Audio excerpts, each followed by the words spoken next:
il y a une chose très simple qui révèle beaucoup sur un cœur.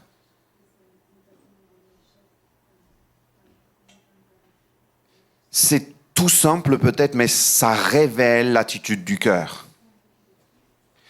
C'est la capacité de dire merci. C'est la capacité, attitude du cœur qui est reconnaissant. Vous savez, on peut demander de l'aide. On peut recevoir la bénédiction. On peut être relevé. On peut continuer notre route sans forcément s'arrêter, sans forcément réaliser qu'on a demandé quelque chose, on a reçu. Et faire comme si de rien n'était, rien.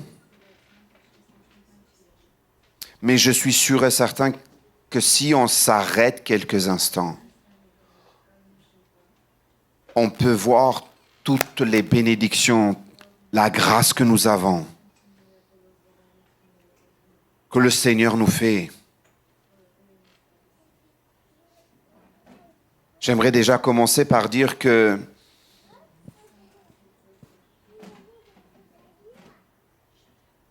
une gratitude, c'est réellement le fait de reconnaître qu'on a reçu quelque chose.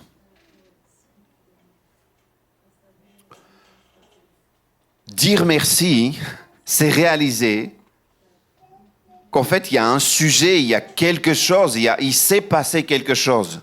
Et on a tout simplement le devoir de dire merci pour cela. Ensuite, il faut dire aussi que je ne veux pas banaliser, je ne veux pas minimiser, j'aime bien ce mot, ce qui a été dit tout à l'heure par le frère, je ne veux pas minimiser les choses, je ne veux pas oublier, je ne veux pas banaliser, je veux m'arrêter pour dire merci. Je l'ai peut-être dit ici, mais j'aimerais répéter encore une fois, même les personnes qui ne connaissent pas le Seigneur répètent, voire même conseillent que avoir un cœur reconnaissant, exercer la gratitude, produit du bien, même pour le corps. On est mieux quand on est rempli de reconnaissance et quand on est dans cette attitude de reconnaissance et de gratitude. Le corps même bénéficie de ces bienfaits quand on est rempli de la reconnaissance et de la gratitude. Et je crois que le cœur est rempli de quelque chose et puis la bouche va parler de cela. Ce passage qui nous dit que c'est de l'abondance du cœur que la bouche parle. Eh bien, quand le cœur est rempli de gratitude, la bouche ne fait que tout simplement dire, traduire ou faire sortir ce qu'il y a dans le cœur. Et dire merci, c'est justement avec tes lèvres, traduire, transmettre ce qui sort de ton cœur. Ensuite, si j'avance, j'aimerais dire ce matin que la gratitude est un acte qui est intimement lié aux enfants de Dieu. J'aimerais que vous compreniez ce que je dis comme phrase. Je suis convaincu que le fait d'être reconnaissant est un des marqueurs visibles que nous appartenons à Dieu. Pourquoi ? Je vais répéter ça encore une fois.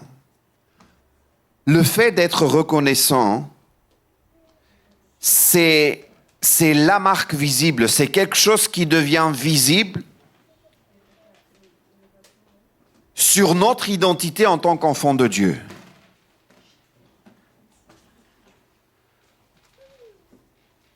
parce que nous appartenons à Dieu, parce que nous sommes enfants de Dieu,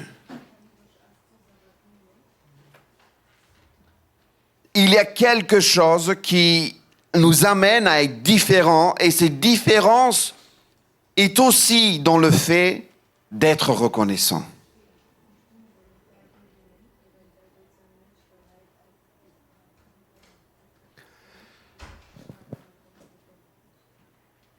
Vous savez, l'apôtre Paul dit ceci.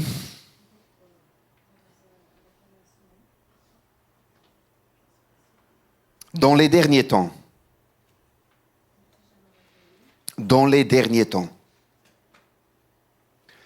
les gens ne vont pas forcément être des gens reconnaissants.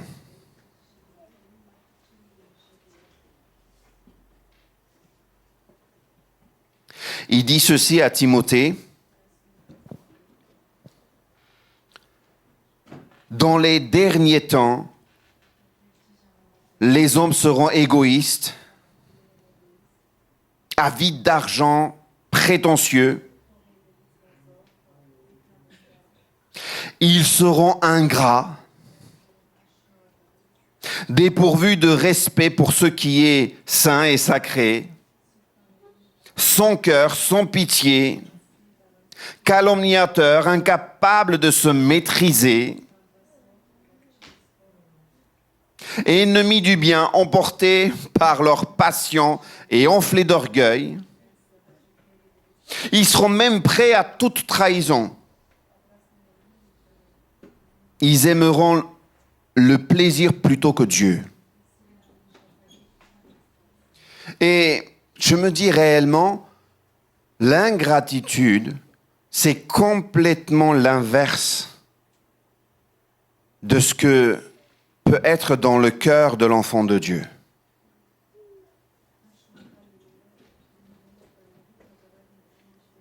Parce que la gratitude, la reconnaissance réellement naît aussi à partir du moment où on comprend que Dieu nous a pardonné alors que nous ne méritions pas.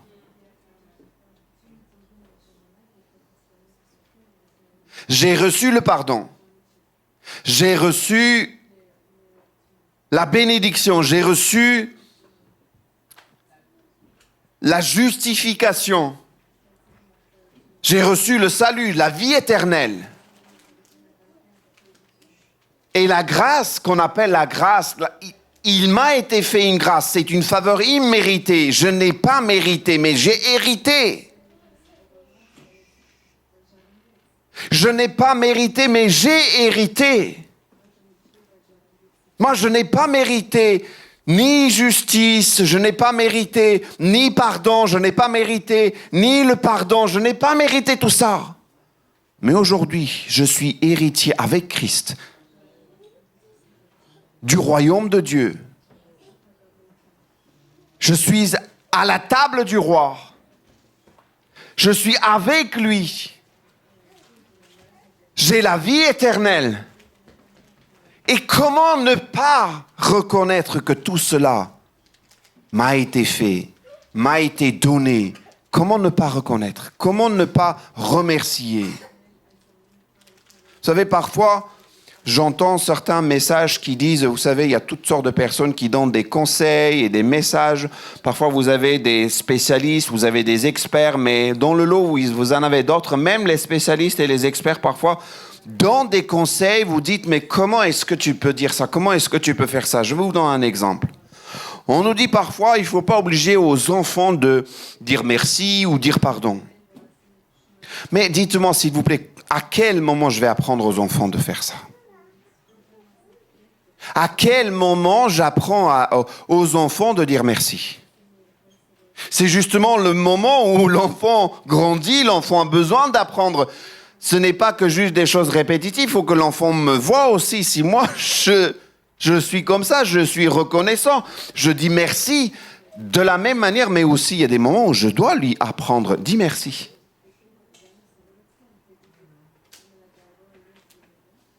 Ce que je remarque, c'est que parfois, on met la faute sur peut-être l'école, sur, je sais pas moi, sur les établissements, pour que l'enfant apprenne tout cela à l'école et tout ça. Non, en fait, c'est pas l'endroit où que l'enfant apprend tout cela. Normalement, c'est à la maison. Normalement, c'est le rôle des parents. Normalement, c'est le rôle de la famille d'apprendre tout cela. Et je crois aussi que dans l'Église aussi, on apprend beaucoup.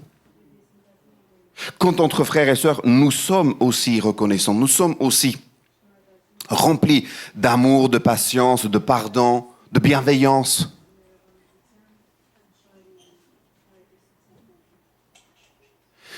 Et quand nous regardons sur l'année 2025, quand nous regardons sur notre vie, quand nous regardons à Dieu, quand nous regardons réellement tout ce qu'il a fait, je crois que notre cœur doit déborder de reconnaissance et de gratitude.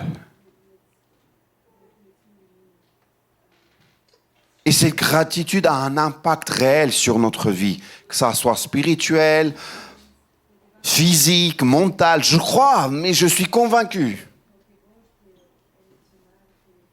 Vous savez des gens qui ne vont pas dire merci, même si vous démontrez qu'il y a un sujet de reconnaissance, c'est parce que pour dire merci, quelqu'un disait il y a quelque temps de cela, pour dire merci, il faut qu'il y ait quelque chose. Vous ne pouvez pas dire merci s'il n'y a rien. Vous êtes d'accord ou pas? Tu dis pas merci, je sais pas, quelqu'un passe dans la rue, vous dites merci, c'est ça. Ça n'existe pas, il y a une incohérence totale, vous êtes d'accord ou pas? Merci pourquoi? Je ne te connais pas, je ne sais pas de quoi tu parles. Mais quand vous dites merci, c'est qu'il s'est passé quelque chose.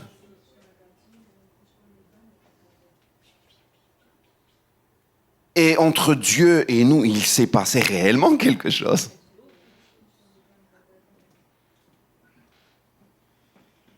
L'une des grandes choses qui s'est passée dans notre vie, c'est que Dieu est venu sur terre. On l'a prêché il n'y a pas très longtemps. Il est venu, il s'est incarné, il a pris notre forme pour nous pardonner, pour nous donner la vie. Il est venu non pour juger, mais pour sauver.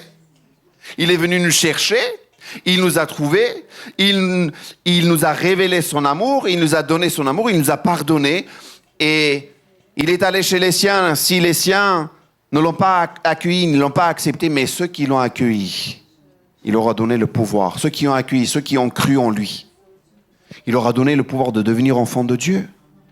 Et comment tu peux dire, en fait, non, c'est bon, c'était un dû, Attends, moi, Emmanuel, moi je méritais, mais comment tu peux penser ça? Comment tu peux penser que tu méritais? Comment? C'est impossible.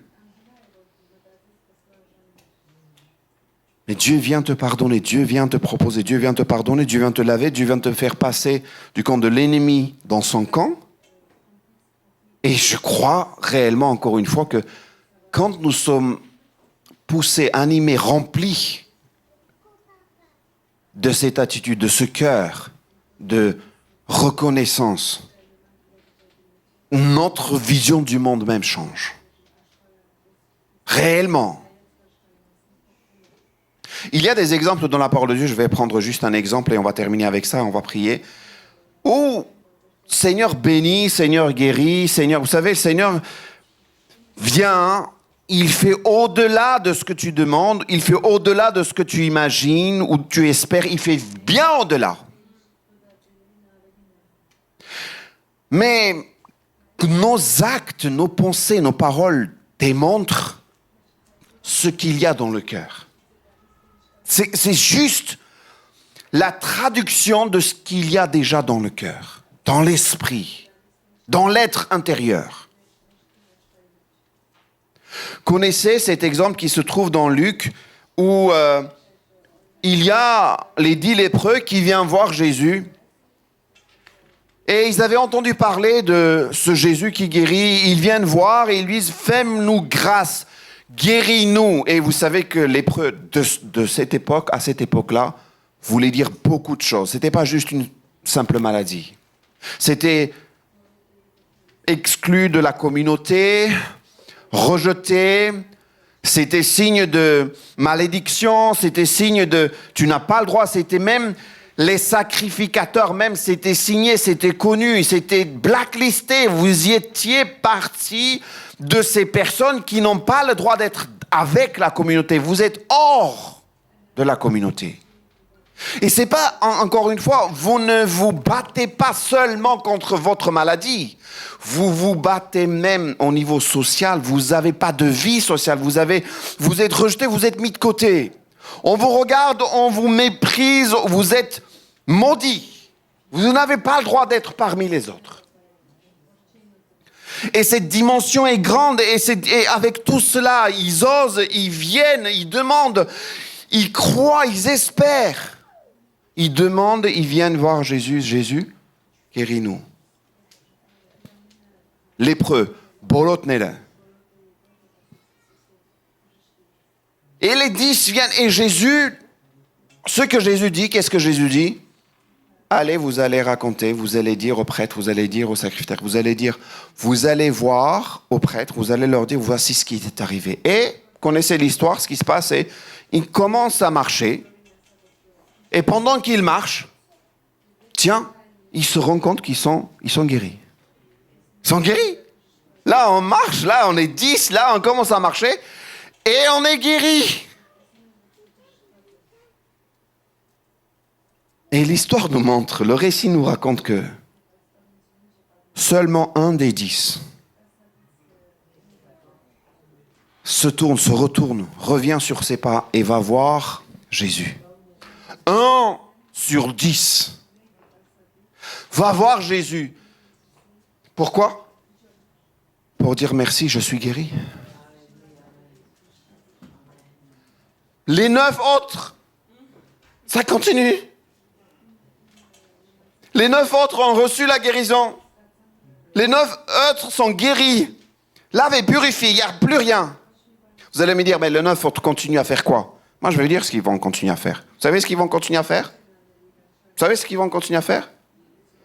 Ils vont aller voir le prêtre pour témoigner de la guérison. Pourquoi? Parce que derrière, il y a aussi l'inclusion et ils vont revenir dans la vie sociale. Parce que c'est très important, ça, on comprend. Il n'y a pas de souci avec ça.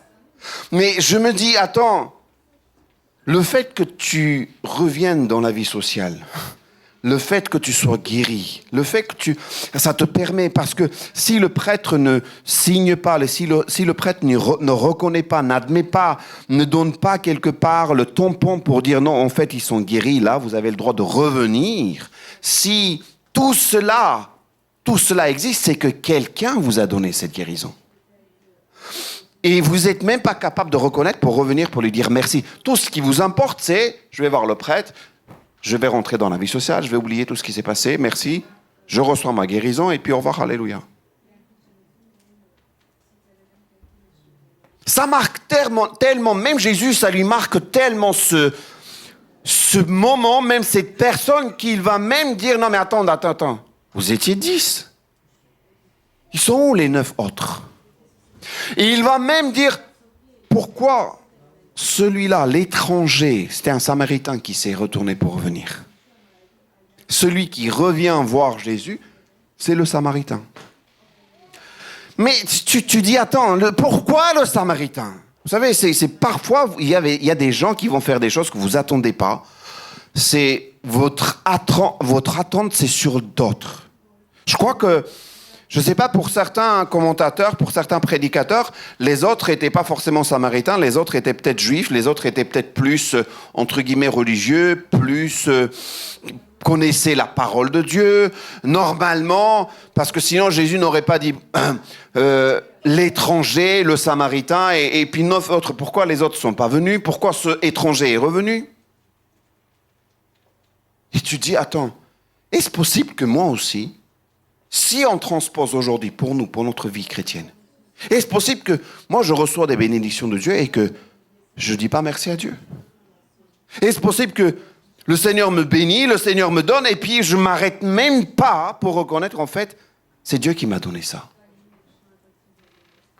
Je ne me retourne pas, je ne vais pas le voir pour lui dire Seigneur merci, tu me permets d'avoir cette vie, revenir à la vie, tu m'as purifié, tu m'as donné la vie, et je reconnais même pas. Tout ce qui m'importe, c'est je veux juste bénéficier, je veux juste être béni, point barre. Tout le reste, c'est pas intéressant.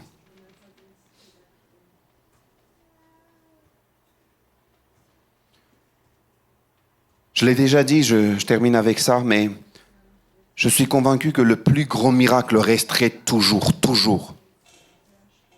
C'est le salut. On a eu des témoignages pour des guérisons. Encore une fois, on peut avoir un travail aussi pour le travail. D'autres témoignages il y a eu. On peut avoir un travail, on peut avoir des guérisons pour notre corps, mais le plus grand miracle reste encore et pour toujours. Quand quelqu'un était pécheur, quand quelqu'un était condamné pour une mort éternelle, par la grâce de Dieu, est sauvé, est passé de cette condamnation à une justification et le Seigneur le sauve et lui donne la vie éternelle. Ça, c'est le plus grand miracle. Restera toujours. Le reste, c'est quelque part, c'est secondaire, c'est tertiaire, ce sont des bénédictions et le Seigneur donne au-delà. Quelqu'un disait, il est venu, il aurait pu juste tout simplement mourir, donner sa vie, c'est ce qu'il a fait, mais quelqu'un disait, regardez pourquoi est-ce qu'il fallait qu'il soit torturé, pourquoi il devait avoir des meurtrissures, pourquoi on devait le frapper. Et il fait remarquer qu'en fait, c'est par ces meurtrissures que nous sommes guéris. Oui, il donne en plus, au-delà. Il nous guérit, je le crois. Mais que notre cœur, que notre être intérieur, que nous tous soyons reconnaissants de tout cœur réellement. Parce que nous connaissons un Père, nous connaissons un Sauveur et Seigneur dans nos vies, qui vient nous sauver. Et cette année 2025, oui, encore une fois, le Seigneur nous a permis de vivre toutes sortes de choses. Reconnaissons la main de Dieu sur nous. Discernons la main de Dieu sur nous. La fidélité de Dieu. Et quand on regarde en arrière, toujours, discernons que lui, il était toujours présent. Continuez à marcher, continuez à regarder devant aussi, en disant que le Seigneur est avec nous. Il était avec nous, mais il sera toujours avec nous. C'est lui qui prend soin de nous. Que le Seigneur vous bénisse. J'aimerais qu'on puisse prendre ce temps et prier. Et que le Seigneur nous aide peut-être aussi à avoir des bonnes habitudes, des réflexes de reconnaissance régulière. Pour s'arrêter peut-être régulièrement pour dire merci à Dieu dans la journée. Je ne sais pas à quel moment vous faites ça, mais reprenez ça. C'est pas que juste une fois par semaine, c'est pas qu'une fois par mois, ou c'est pas qu'à la fin de l'année, mais peut-être régulièrement, dans la journée, de dire merci. Et puis, reconnaître pourquoi. Qui est-ce qu'on dit merci? Et que le Seigneur nous aide peut-être aussi à amener cette lumière aux autres, parce que ce que nous avons reçu, ce n'est pas que pour nous, mais aussi c'est pour les autres. Prions le Seigneur ensemble. Seigneur notre Dieu, nous te bénissons, nous te rendons grâce. Seigneur, merci, oui, merci parce que tu nous as donné la vie. En toi, nous avons la vie. En toi, nous avons, Seigneur, toutes choses, Seigneur. Tu nous as bénis de toutes les bénédictions. Merci pour cette année, merci pour ton Église que nous sommes, merci pour mes frères et sœurs. Je les bénis en ton nom, Seigneur. Merci pour ces témoignages, Seigneur. Merci encore pour les témoignages qui sont là, Seigneur, qu'on va entendre encore d'autres témoignages. Ma prière est que tu puisses nous garder au creux de ta main, tu puisses nous garder avec toi, tu puisses nous permettre à voir de jour en jour, Seigneur, ta présence, ta grâce, ton amour, Seigneur, ta bienveillance, et qu'on puisse nous aussi, à notre tour, être des témoins pour ta gloire. Alléluia. Au nom de Jésus. Amen. Amen. Amen.